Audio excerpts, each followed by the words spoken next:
It's showtime.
Hello, cadets. Welcome to another episode of the Big Monster, excuse me, briefing group.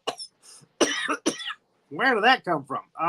Episode 142. We're going to be talking about Stephen King's Dreamcatcher. A lot of people in the news today are bandying the word weird about today. So this movie is definitely very weird, as is what I'm wearing. It's just my tactical camouflage for aquatic movies and snow movies. There's a lot of snow in this movie. So let me bring up my able-bodied assistants, Major Hazzard and Master Sergeant Havoc. And let's go ahead and bring up our guest, our Stephen King expert, Miss Rae Moore. Hi. The gang's all here. The gang is all here. We're all very happy to be here. We love when Ruby comes because she's a powerhouse of knowledge. She knows all about Stephen King. She's so smart and cute, and we just love her. And she's amazing. So we're always grateful to have you, Ruby. Thank you. You're always a crowd pleaser. Thanks. Eyes up here, Hazzard. Eyes up here. Okay, I might disappoint you on this one. I don't know too much about this one, but I wanted to come along for the ride anyway. Yep. So I've got my IMAT. I've got my resources in front of me, so I can pull things as needed. I'm good with that. Well, you're not alone because as Stephen King fans go, this is probably not on anybody's top 5 list. Nope. It's kind of a train wreck, this film. And the strange thing is you've got Lawrence Kasdan helming this thing, of Steven Spielberg fame, Indiana Jones and all that. And then you've got William Goldman writing the script, or William Golding. He is the guy that wrote the book about how to write screenplays. But for some reason, even with all this, and of course, Stephen King, the master of horror. But for some reason, this train wreck just happened. It's just weird. Again, perfect word for it. Weird. Yep. So let's go ahead and get into our timeline and show everybody just how weird it is. This is a Village Roadshow, Castle Rock. Castle Rock is the company by Rob Reiner. And Warner Brothers. So Dreamcatcher, right out of the gate. We get the snow and the title.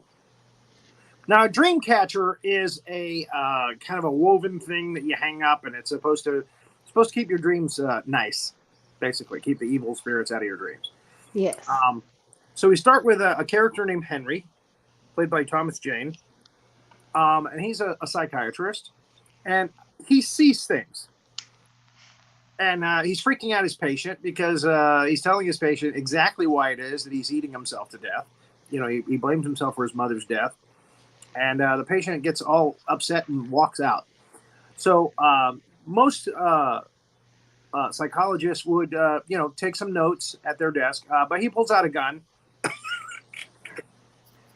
and sticks it up to his head. And looks like he's going to commit suicide. And then he gets a call from his friend Jonesy, who is a teacher, played by Damian Lewis. And again, they kind of have this link to each other, the mental link to each other. And then we meet Pete, played by Timothy Oliphant, who can find things. He's really good at finding things. They all learn these tricks, these superpowers from a kid named Duddits, whom they rescued when they were young. So he finds this woman's keys, says, "Hey, why don't you come out and have some dinner with me?" And she's like, "Yeah, I'll do that." And he's just so weird. She never shows. So the last guy who's part of this group is played by Jason Lee. His name's Beaver. And they show him, he's kind of an alcoholic, as is Pete. And he has a thing for toothpicks dipped in alcohol. I was looking at that, watching this training film. I kept thinking that was Ryan Reynolds. Ryan Reynolds. He looks a lot like Ryan Reynolds. I did. I had the same kind of feeling. Yeah. Got that same kind of attitude and kind of the way he was throwing jokes around and stuff. It's like this could have been played by Ryan Reynolds, and it's made now. Yeah. I can hear that. That's very much a Jason Lee way. Jason Lee has a very distinctive voice. Yeah. They used that to full effect when he played Underdog. Yeah.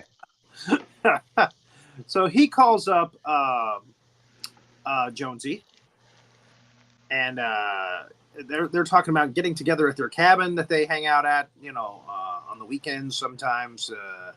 And Jonesy crosses the street. He sees Duddits, but Duddits when he was a child, and he's waving him to come through the street, and he walks in the street. He gets hit by a car, and he has one of those moments where he dies and he comes back from the dead.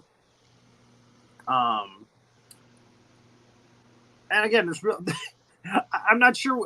There's really not much of a use for that in this, but there it is. Except to just be more weird. So yeah, the paramedics are hugging each other real tight as they talk to him. Not sure what that's all about. I'm strangling this other.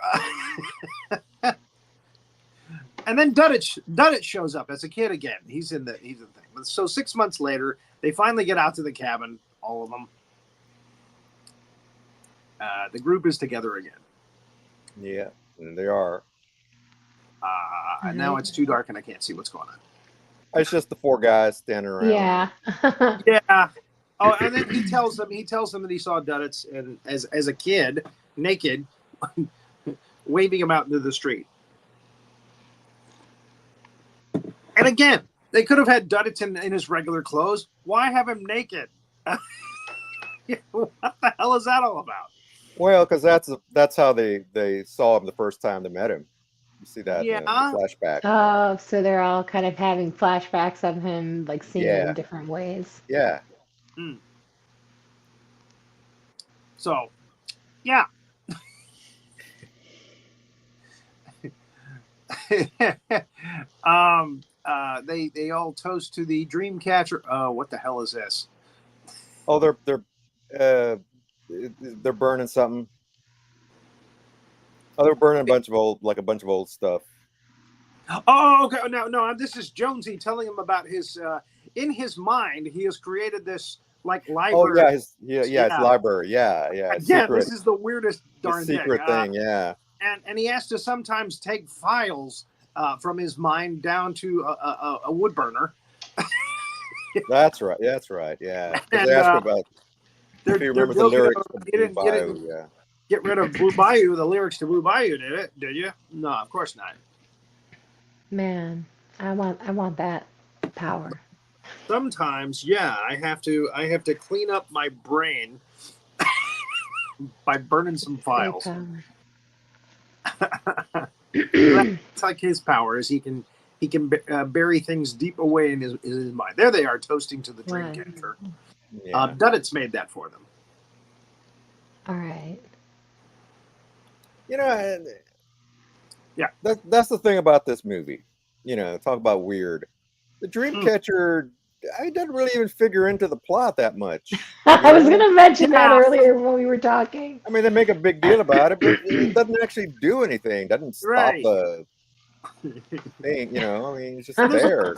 a lot of things like that in this movie. Yeah. It's just like, wait a minute. How is that supposed to move things forward? Exactly. So there's a flashback to Derry, Maine, because it's a Stephen King film. You have to have the characters and kids in Derry. Yeah. You know, so it's all Always. it's Stand By Me all over again. You know. Mm-hmm. So the kids find a shirt and a lunchbox, a Scooby-Doo lunchbox, and they hear some crying and some whimpering. They're on their way to there's a factory, and if you look into the window, there's supposedly a naked girl pinned up on the wall. But it turns out that it's not really a naked girl. It's just a girl in scanty clothes, and it's a disappointment. And anyway, I digress. That's the way this script is. It's just all over the place. So they hear some you know, some crying, and they go to check it out, and it's Duddits naked down to his underwear, and some teenage boys are trying to feed him some shit. Yep, literally. Yep. Yeah, just bunch of bullies. Yep. Mm-hmm. And it's ironic because there is an alien that pops out later in this film that looks like a piece of shit. and it comes out of people's anuses. And I'm not saying comes out. I mean it blows out your anus like colon blow. Which you know, I mean, gives new meaning to blow it out your ass. So there you go. It's a terrible way to go. If Stephen King could think of a death that is very, very painful and demoralizing, well, there it is. There it is. Yep. By the way, Stephen King's wife, who is also a writer in her own right, poet and author, she nicknamed these creatures the shit weasels, which is actually they actually used the name. I forgot that they actually used the real name, the shit weasels. Yeah, that's what they call them. Yep. That's what one of the characters calls them in the movie. And again, we got that from his wife. His wife, delightful. Yeah. Tabitha. There you go. So the kids start using their superpowers. Hey, you know, we know who you are. You know, we know, and actually, they how could they use their superpowers? They just met Duddits. Anyway, that's later, but yeah, they're just smart. They're smart kids. They say, hey, you know, what is the town going to say when they find out? You know, you tried to feed him shit, and it works. The kids go, you know, you better stay out of our way. Yeah, they're acting tough, but they get the hell out of there. So, so they save Duddits, and they go to look at the picture, and again, they're disappointed. The girl's got clothes on, and but we weren't here to see the girl. We were here to save Duddits. That's why we were here just now. Yeah.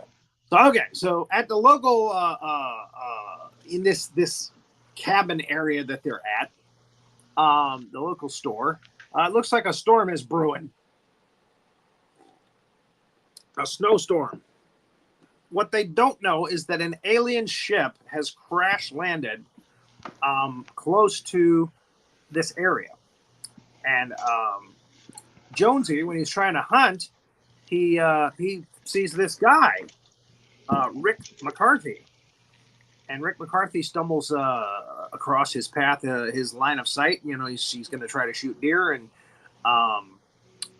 he's kind of disoriented, and he's got some red splotches on his neck and his face, and he says, I ate some berries, and maybe I have an allergic reaction to them. And he takes him into the house to help him out. Meanwhile, the other guys, Pete and Henry, are driving back to the cabin. So Rick, unfortunately, is belching and farting, and it's heinous. So he's definitely having some kind of reaction to these berries that he ate, or that he thought he ate. So they put him to bed. Beaver and Jonesy. Beaver is now part of.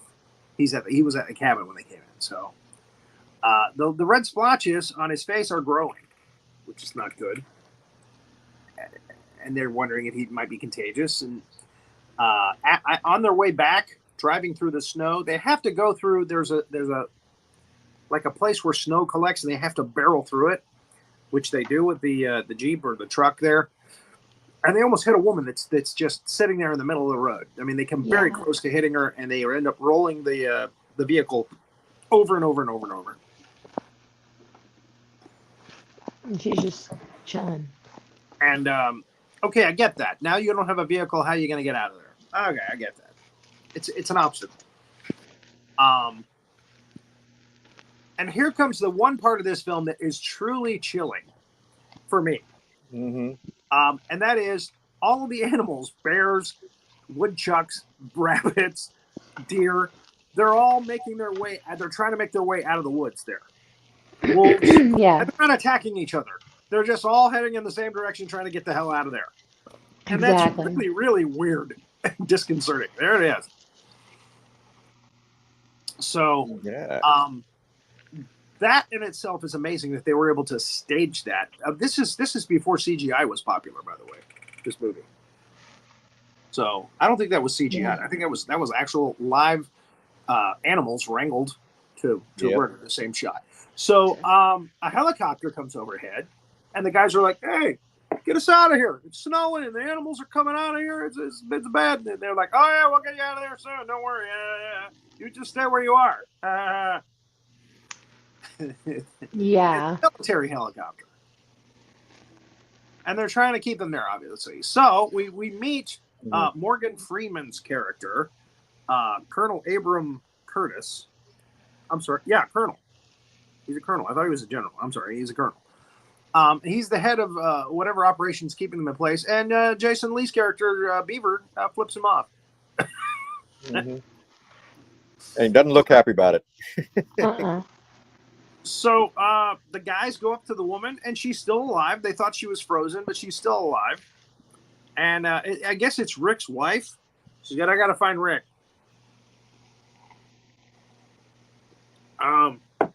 But I couldn't figure out which character she was on IMDb. So, so she will just be the woman in the road. So now, Jonesy and Beaver are made aware of the fact that there is blood all over the floor of their cabin now. And they go to the bedroom, and Rick has gotten up to go to the toilet, and there's blood all over the sheets. And he doesn't seem to be aware of the fact that he's hemorrhaging.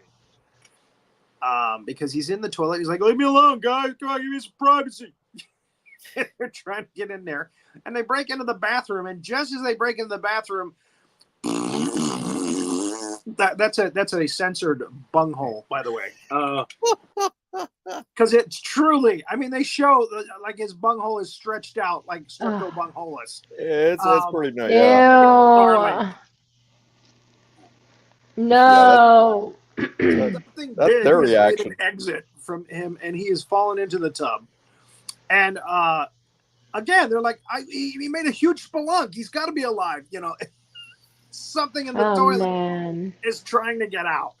So Beaver jumps onto the toilet seat and goes, "Oh my God, I got to hold this thing down." And Jonesy goes running to find the duct tape in the shed out back. So Beaver is like, this thing is obviously big, and it's aggressive. It's trying to get out of the toilet. He keeps reaching forward to try to get. He drops his toothpicks on the floor and on the blood, and there's a couple of toothpicks that are in an area far from his reach that's not in blood. So he's trying to reach for a toothpick, and damned if he doesn't get his butt off the seat too far, and the thing gets out, and it's a shit weasel. Yeah.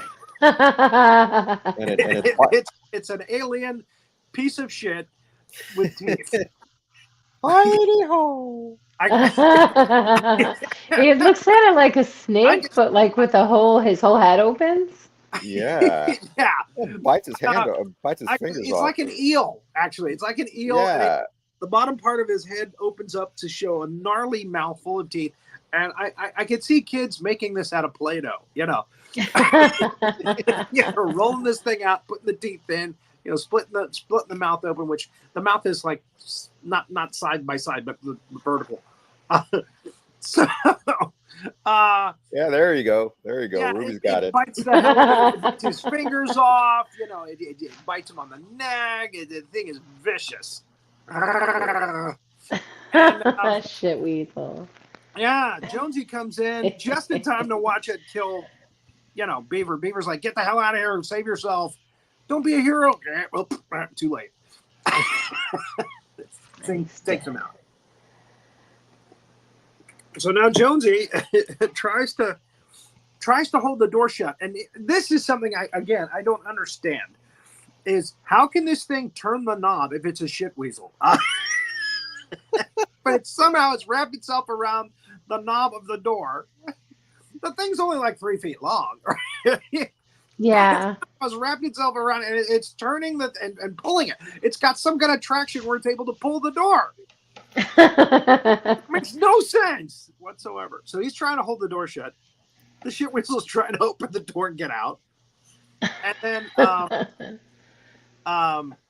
this character, this large alien, is called Mr. Gray.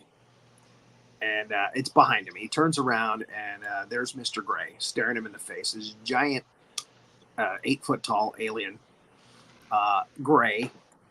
And this is not what the alien really looks like. We deduce that by the end of the film, that the aliens make themselves look like a different alien that looks a little more attractive and not so scary. Yeah. But then again, the shit weasel comes out and wraps itself around his neck and, like it's his pet. It's like, okay, this thing's not good. It's got to be bad because the shit weasel's on his shoulder now. So he sprays the whole room with this red mist. Again, this red stuff that's everywhere is part of this alien's thing. And it gets all into Jonesy. So we think Jonesy has died or is gone or something. We're not sure. Now we find out that the military has moved into this area and they've quarantined this area. And the people that have the red splotchy stuff in there, they know that this is part of an alien invasion thing. This has happened before. So we're seeing lots of helicopters, lots of Humvees. So we find out that Colonel Abraham Curtis has been dealing with this shit for 25 years, and we've never heard about it because he's contained it every time. Every time these aliens crash land here, he's contained it. Yeah. And Tom Sizemore plays Owen. Owen. And he is to take over for Curtis. Curtis is to retire, and Owen is supposed to take over. And there's another general, General Matheson, that doesn't like the way Curtis handles these things. He thinks that there might be a chance to save some of these people from these alien attacks. And Curtis is like, no, you got to kill them all. That's the only way to stop it. And so he's insane. It's pretty clear he's insane.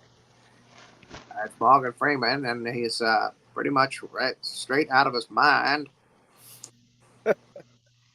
So they bring in a character, Maples, who has let something slide through the perimeter. He's let somebody slide through the perimeter, and he lies about it. And Curtis questions him on it. And then he makes him say, okay, tell me Scout's honor that you didn't do that. And he puts his hand up, Scout's honor, and of course, Curtis, being the crazy bastard he is, shoots him in the hand. I just wanted you to put the target up for me, son. And Owen is watching all of this, and he's like, "Oh well, that's peculiar." So now, there's something creepy about the eyebrows, too, because to my recollection, Morgan Freeman doesn't have those crazy white eyebrows. No. Anyway, I think that was something they added to this. Yeah. They gave him a buzz cut and give him nice, scary white eyebrows. to make him more sinister looking. Yeah, Yeah. he definitely looks pretty he looks like sinister right Grinch. there. So, what do we got here? I think Henry. It's got Henry coming back. He went and got some beers, and he's coming back to the camp or something. Oh, that's right. They found a house, and they set up a fire for the woman to try to warm her up. And he says, "Don't leave the woman. Keep an eye on her. Don't go back to the car and get drinks, alcohol." And he does. And of course, while he was away, the shit weasel came out of her ass. It did. He's sitting there talking to her. She's dead. I just love the way you say it, though. The shit weasel came out of her ass. That's what happened. I like it. It's so funny. Nice little red trail in the snow where he came out. Pete, having drank several beers, has to relieve himself. And all this time, they're showing the shit weasel like moving under the ice, moving under the snow. And he pees on the thing. Yeah. He's writing his name on the snow. Grabs onto his wanker. It just jumps right up there and grabs him by the wanker. Ah! So that's what any normal red-blooded kid would do with a shit weasel on his wanker. He puts it on the fire. He jumps on the fire.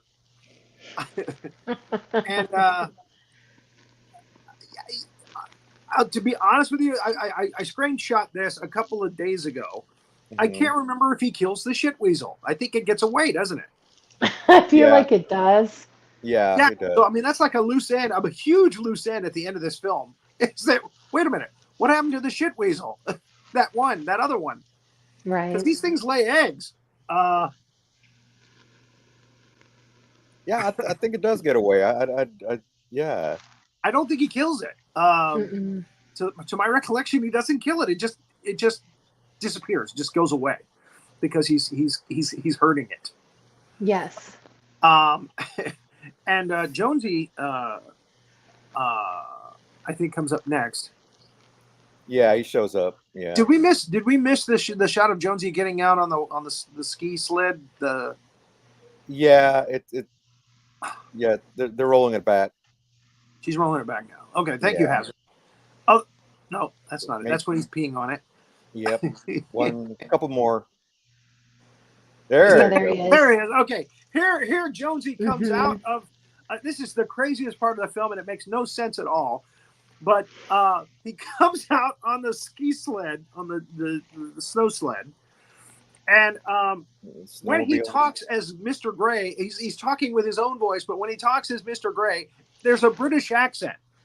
Yes. As we know from watching Star Wars and etc., all aliens from outer space have British accents. That's right. That's right. Well, you know what's funny, as this guy here, Damian Lewis, he actually is English, and that's his that's his real voice. Right. Or his real accent. That's yes.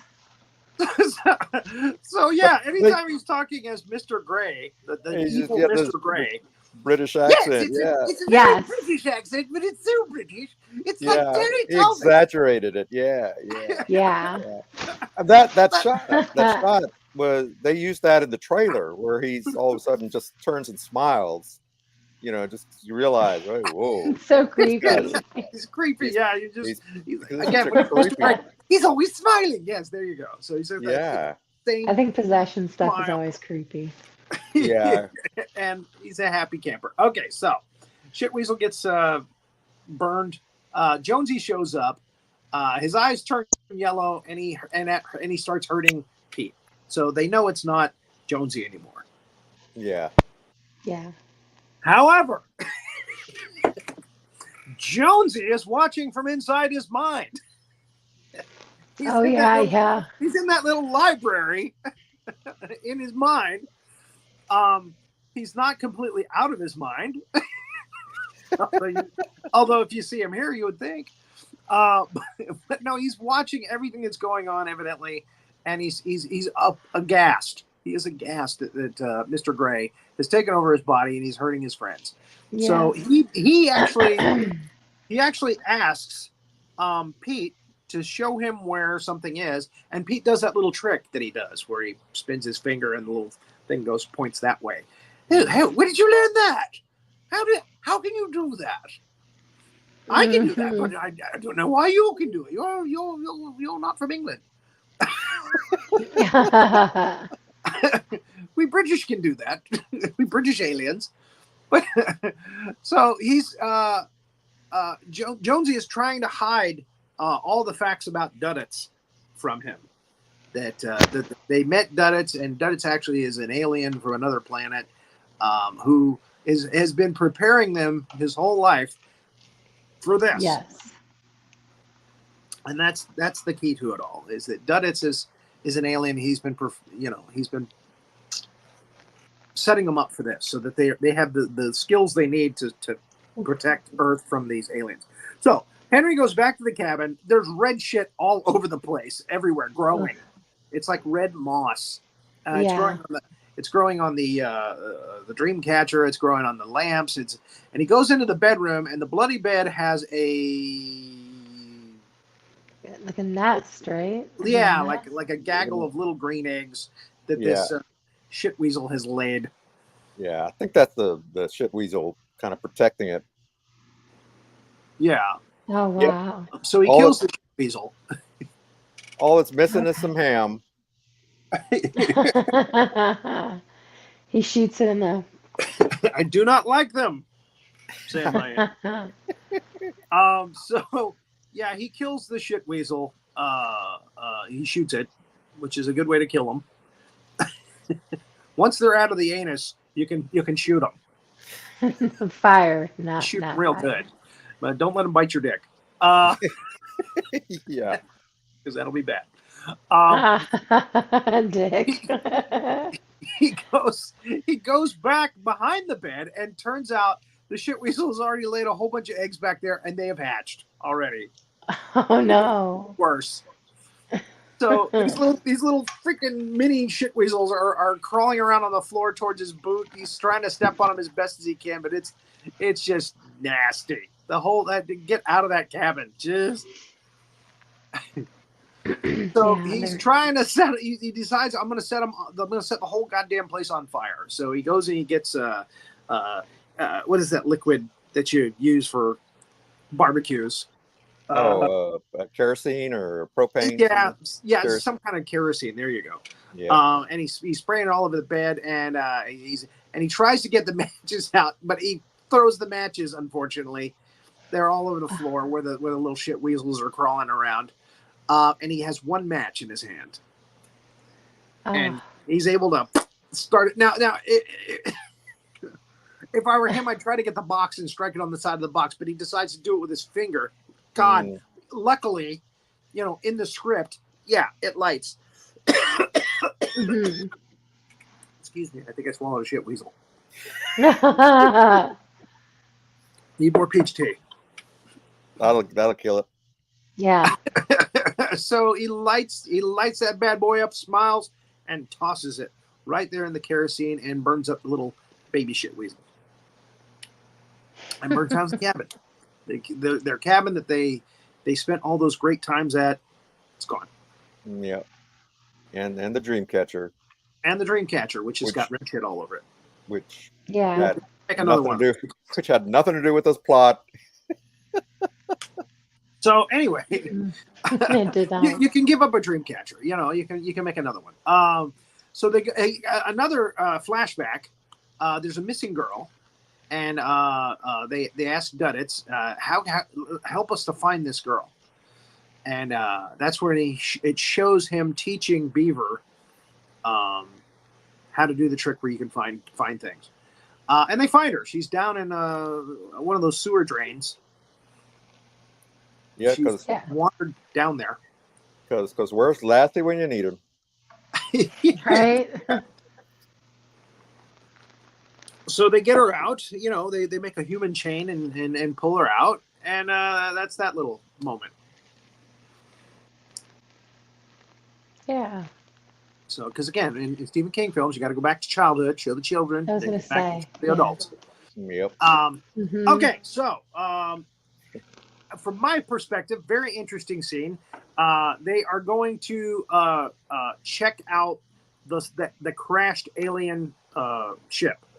Yes. And the thing And about blow it up. What's that? And blow it up. Well, they're going to blow it up. Yeah. Well, why not?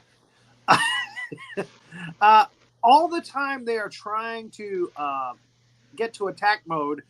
They're hearing voices in their head from the aliens going, "Oh, there's nothing wrong here. We're good aliens. We're not harmful," and shit like that in their heads. And Morgan Freeman tells them all right, don't listen to it. They're just trying to get in your head. These things are ugly. They're not nice, and they are trying to invade and infect. So Tom Sizemore is also there, Owen, and we see the aliens there reaching up, looking like nice aliens, and they're blowing them up, and it's fun. And then we see them change into these gnarly giant penises. Which is, come on, look at that! Look at that! They're very phallic. Yeah. They're very, very phallic. That's a giant penis. That's what the shit With weasels arms. at full when they grow up. They look like giant penis. And then the penis is open, and you see the teeth, and there you go. So these are gnarly. And again, they go back up into the ship. The last few that they haven't killed go back up into the ship, and they hit the self-destruct button. Yeah. So to speak. Yeah. But that was a big green penis. You can't tell me right there. You can't. Where is the? That is a big green penis. Look at that. There's even a head on it. Come on. Is that Good grief. either that or they captured the Jolly Green Giant? So, and they're just moving their way up into the ship. It's just rising up into the ship, Yep. penetrating right up into the bottom of the ship. Oh gosh. Oh man. So this Now, movie is all this is- about this shit is whole- and penis. Yeah. It's turned into a corn film here. But don't this whole part remind you of it's like you know what? Let's just make this Independence Day. It's like Independence Day and Apocalypse Now all kind of mashed together. Well, this actually came before Independence Day, didn't it? Probably. No. Yeah, I think no. This was 2000. This was 2003. Independence Day was like 1996. Oh, or something. okay, all right. Well, Yeah. okay. Oh, I guess yeah, my time frame's I guess off they a little did. bit. Yeah, I got my time backwards. Okay, well, that's a big ripoff then. I think they could have come up with better alien designs. I don't know. Maybe that was the whole thing. He was like, you know what we're going to be known for, man? These aliens going to look like cocks, man. And everyone's never going to forget it. Just wait. They'll be talking about it in 20 years. Make them look like green cocks. But first make them look like shit. First make them look like shit with vaginas on the end, and then turn them into cocks. Yeah. By the way, this show is not for children. Forgot to say that at the beginning. Oh yeah. Graphic stuff here sometimes, and we show old Morgan Freeman with his white eyebrows, and that's just eyebrows, not for kids. Not for kids. Nope. No, Nope. sorry. Well, I double checked. And yeah, Independence Day was 1996. Oh Okay. damn. All right, Yeah, well, that makes sense. They were trying to cash in on that, then I guess. I think so. Yeah. Even the way the ship looked kind of was like the look. Yep. So It's the same look. yeah. So again, when it starts to self-destruct, it's the red shit again. And Morgan Freeman's like, "Get the hell out of there! I self-destruct and get out, please get out of there." And Tom Sizemore gets out, but a lot of the guys don't. So we go back to Jonesy and Pete on the sled, the snow sled, and he ends up killing Pete. It's like, well, you know, you don't really, or you're not really serving me any purpose. So he kills Pete. And again, he's watching from the bookstore there. He's not happy about it. Jonesy, the real Jonesy, is not happy about it. And then he has a habit of waving down people, in the middle of the night. He's standing in the street, standing in the road, and waving people down. In this case, it's a trucker, who's actually moving some alien byproduct. And I guess somehow he knows that. And Jonesy is trying to yell out. But he's not able to get a message out to the driver. No. So there is a German Shepherd in the cab with the driver. He says, "Your taillight's out, it looks like." The guy's like, "This guy's weird." But he gets out of the truck. What are we watching here? Jonesy moving some boxes. Guess he's gonna burn them. Oh yeah. Burning the ones in his Alien mind. is way into that realm somehow. Yeah. So Yes. he's burning the Duddits stuff. He's trying to. Yeah. Oh gosh. Oh, what's his name? Henry. He gets captured by the military. Oh, that's right. Or by the Blue Book. Henry's roaming around, and he gets caught by the military, taken to the camp. Yep. Where all the other poor people. Owen is getting a firsthand knowledge of the alien infection and how it spreads and what it does to people. And basically, Curtis says, we got to kill them all. It's the only way to ensure that this thing stops here. But Henry, tries to hail him over, Owen, when he comes out, and tell him, He reads his mind. Yeah. Yeah. Yeah. And He finds out about General O'Neill, or General Matheson, I'm sorry, played by Michael O'Neill. And he tries to play that card. And at first we think that maybe Owen is not going to buy it. And then he goes back out and he talks to him some more later. And but first he has to go in and talk to Curtis. And again, they set up more Curtis shtick about killing everybody. And, you're gonna take over for me. Oh, by the way, he gives him a gun. A Colt 45 with pearl handles that was given to him supposedly by John Wayne as a gift. Yeah. And I've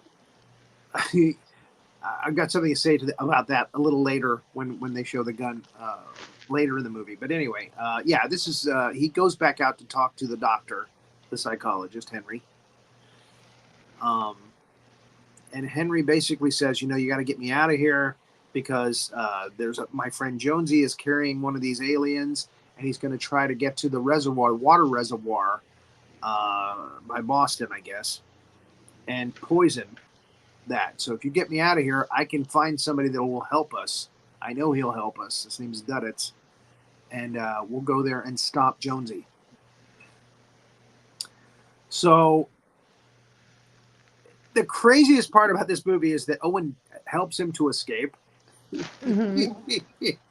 And the entire time you can see on his face, oh my God, this guy's insane, and I just killed my career. Like every scene after this, every time Henry opens his mouth, something crazy happens. Like, oh, I'm getting a message from Jonesy. Oh, great. I just killed my career, and this guy's a loony. So there he is, escaping with Henry, and there's Morgan Freeman's reaction shot. Damn it! I didn't think much of Owen when he first came. Now he's helping crazies escape.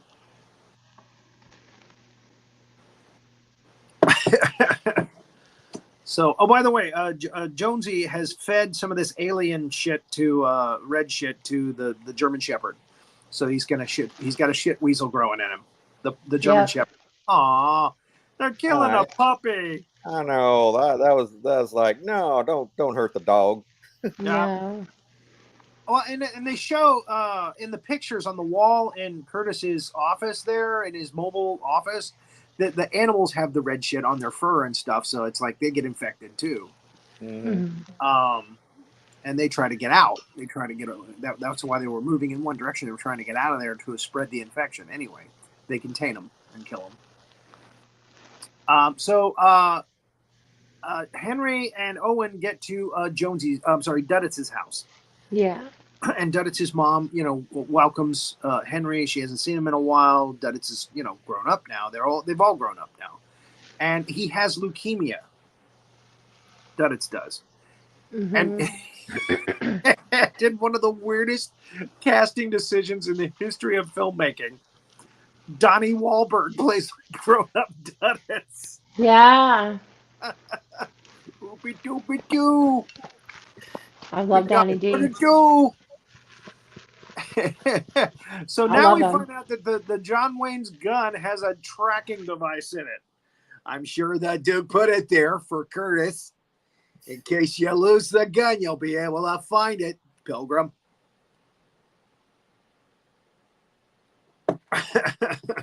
So the mother knows that this is going to be Dudditz's last stand. He's going out to attack the alien and kill the alien, and he's not going to make it. So he's barely hanging on right now, and they wrap him up in nice coats and a nice hat and take him away. Meanwhile, Jonesy has to change vehicles. He takes out a cop and takes the cop car, and he moves his new German Shepherd pal with the shit weasel in it to the car. And Dudditz and Henry have a moment in the car on their way to the reservoir, and General Matheson takes over, but Curtis escapes in a helicopter. He takes a helicopter. Evidently, he knows how to fly a helicopter, and we established that in the attack scene. And he is not going after the alien now. He just wants to kill Owen for screwing up his whole operation. So Jonesy crashes into a snowbank. So he has to walk to the last quarter mile there to the reservoir. So that slows him down a bit. And Henry and Owen show up on the scene. And Owen using his tactical moves with his gun. Trying to see if he can kill an alien. Yeah. Excuse me. And there's the helicopter bearing down on him. And Morgan Freeman is pissed, damn it. I'm going to shoot you, Owen. I'm going to shoot you. So full of holes. Jonesy is inside trying to pry open the grate to the water supply. The dog,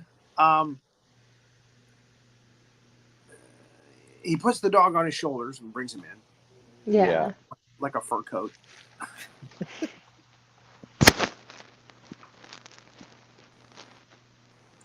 And it becomes a standoff between Owen and Curtis. Mm-hmm. And Curtis manages to shoot the helicopter and take it down, but he gets shot really bad in the process. Yeah. So they take each other out. So now the military aspect of the film is over. It's done. Yeah. One gives up for the other. It's up to Dudditz now. Yeah, Dudditz is going to save the day. There we go. He shoots the tail rotor and boom. You bastard. You shot my helicopter. God damn it. Take that, bastard. I didn't like your eyebrows anyway. And there's, I want to say Dudditz, but there's Owen's last stand right there. Got it. Now, Henry grabs his gun and goes to the inside. He tells Dudditz, stay here, be safe. And I'm going to go inside and try to square off with Jonesy. But we all know, the audience knows that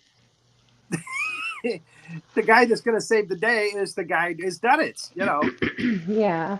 It has to be. He's the guy that gave them all the powers that they have. The shit weasel comes out of the dog Aw. Aw. And goes to join Jonesy, and Jonesy is ecstatic because it only takes one of these. They established in a scene earlier that it only takes one of these things to really start a major infestation.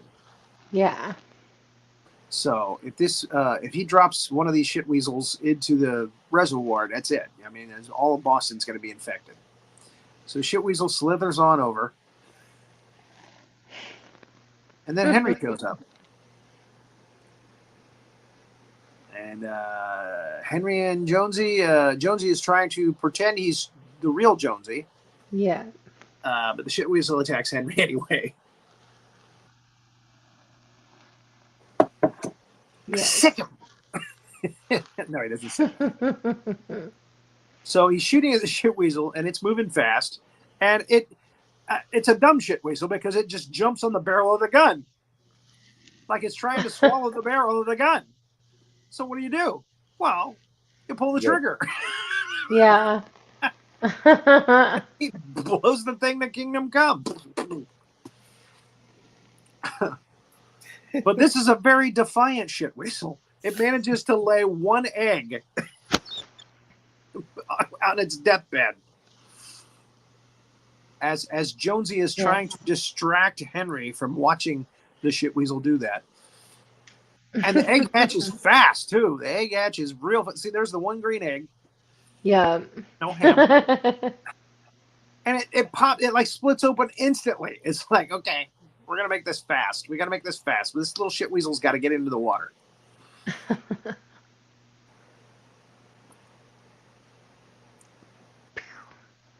Just waiting for it. So as Henry sits down on the floor and he's going back and forth with Jonesy, in comes Duddit. Ooby dooby doo, we got more to do. Donnie Wahlberg, as you have never seen him before, folks. Oh goodness.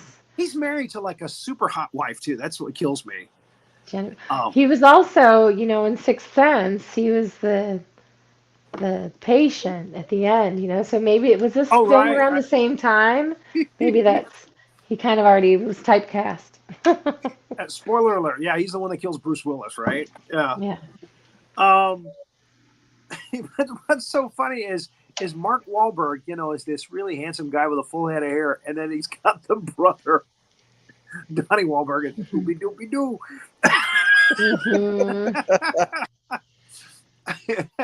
So when Jonesy sees Duddits, he freaks out because it's Mr. Gray, and he realizes this is another alien that can potentially take me out. Mm-hmm. He doesn't even realize that the plan is for Duddits to infect him with the leukemia. Because, again, at the end of most alien invasion movies, you kill them with something that kills us here on Earth. Mm-hmm. Some of our diseases and nasty things. So we finally get to see the full-grown alien in all of its glory there. But then, he stabs Duddits and it gets infected with the leukemia, and boom, it kills him. Kills them both. Takes them both out. Yeah. So Duddits saved the day.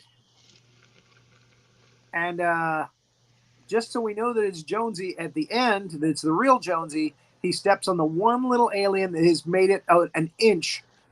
It's made it about an inch away from the reservoir. He steps right on it. Yeah. And I'm not sure if Jonesy survived at the end. Stephen King usually doesn't. His characters usually don't survive, but it's like let me write the happiest ending I can write for you. They all die. Right. Yeah. He did that in Cujo. He did it. I mean, then they changed it in the movies. The movies they gotta have some kind of a happy ending. So, and he hates it when they change his work. So anyway, Henry still has Jonesy, and Jonesy still has Henry. So 2 of them died, 2 of them survived. There you go. And that's the end of the training film. Yep. Yeah. The other guys just. Sorry. See, I thought the ending was kind of like The Thing. Like, is he really himself again, or I mean, they were kind of leaving it kind of vague. Shit weasel on him. Mm. I mean, yeah. I mean, because he has that same kind of weird smile at the end and that's the last thing you see is him smiling. Oh yeah, you're right. That's just So, Davey. but yeah. So you hope, yeah, okay. Well, maybe they, when Mr. Gray gets killed, that he becomes himself again. Yeah, he comes out of Jonesy to fight Duddits. Yeah. That's what we're led to believe. But yeah. Some people probably think, like you, that wait a minute, did all of it come out of him? Well, and we'll never know because they never wrote a part 2. I mean, if he starts talking in a British accent, yeah, I do. Dreamcatcher 2. Oh my God. There you go. No. Right. I feel like I went and saw this at the theater too, and was just like, what? I did. And in the theater, everybody walked out scratching their head. I mean, Like, seriously, everyone was like, what did we just see? Yeah. We just watched. But That was the worst movie I've ever seen. Yeah. And Yes. What's sad about this is there was actually a good movie that could have been made if they had just made it about the kids, with their psychic ability and all that. That was great. I love those parts. Yeah. All the alien invasion bullshit. Yeah, it's like, seen it, done it. Seems like I read somewhere that the original story was that it wasn't an alien invasion; it was an invasion of some subterranean from under the earth. Well, see, even that would. Anyway, even that would have been a little bit more original. But nah, I would have seen a movie about the kids getting their psychic powers, but then that would have been. We have Stranger Things, so I guess in the end they did do that. Okay, where they went wrong, we're gonna get it right. Exactly. Yeah. Huh. Because that would have reminded me of it. Reminded me, it's like this is kind of like Stranger Things now. Well, again, that show is homage actually to not really this. Like you said, this came out in 2003. That was actually homage to like the movies of the 80s. The 80s, or at least it was the first couple of seasons. I haven't watched the last 2 seasons, but and I should. One of the people I know did makeup effects in the last season and got an award for it. Anyway, but I digress. Again, they could have made this into a 2-part, and they might. Stephen King is notorious for selling the rights to another group and then having them redo it again. They've done Salem's Lot a few times. They've done what are some of the other ones they've redone? They remade the one with the hotel. The Shining. Oh, The Shining, yeah. The Shining. Thank you. Yeah. What's the one where they have the big plague that takes out most of the earth and there's only The 2 people left? Stand. Oh, The Stand. The Stand. They've redone The Stand. Yeah. And I heard they're redoing the damn it. They've redone Carrie. What?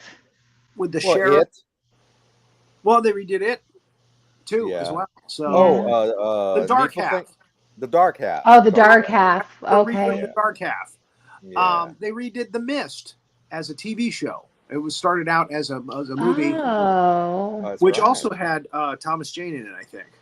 They did that, and I don't remember it being a TV show. I'm gonna look for it. I love that one. That one's very depressing. That's one of my favorite short stories, or what would it be called, like a novella in like one of his like short story books. But that was like one of my all-time favorites. Right. It's just such a creepy story. And the ending. He let John Durban get a hold of that one, and Durban does a great Stephen King. I mean, he's very loyal to the material. He did Redemption. He did The Green Mile. And he did The Mist, and oh my God, The Mist it's like a real downer. It is. The ending. Oh, I don't want to talk about it. No. So, so there it is. We had to get Dreamcatcher out of the way because it was just too damn weird. Thanks for inviting me. So thank you for coming on. Thank you for joining us again. We always love having you on the show. Yeah. Thanks, guys. Again, the next one we'll probably do is The Mist. Oh. Stephen King, by gosh. Yeah. So thank you, folks, for tuning in. Again, don't show this one to the kids. We're talking about penises and shit all the time.